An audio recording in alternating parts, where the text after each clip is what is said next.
Mas mura, pero mas healthy daw ang sulit at nutri-rice variety na ibebenta sa mga palengke simula sa susunod na taon. Ilulunsad ito ng Department of Agriculture sa presyong 36 to 38 pesos kada kilo. Definitely, nutri-rice yung po yung parang single pass rice, medyo brownish po siya.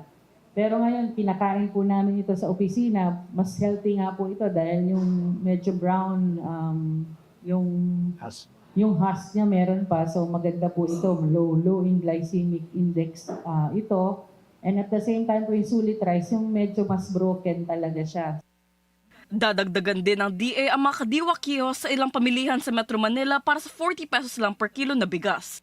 Less hassle na rin sa mga commuter dahil magkakapwesto na rin sa MRT North Avenue at LRT Monumento stations. Magbubukas ang mga ito tuwing Martes hanggang Sabado simula alas 8 ng umaga hanggang alas 5 ng hapon. By next week po, sana hopefully matuloy na po ang pag-open din natin sa 5 pang ibang palengke. At the same time po, pati LRT and MRT po tinatarget natin in coordination po with the Department of Transportation and of course the management of the LRT and MRT. Mayroong 108 kadiwa stores sa iba't ibang bahagi ng NCR. Pero nais ng DA na umabot ito sa 179 bago matapos ang taon. 1,500 stores nationwide ang target nila hanggang 2028. Para sa Weekend Agenda, Bea de la Cruz, BNC.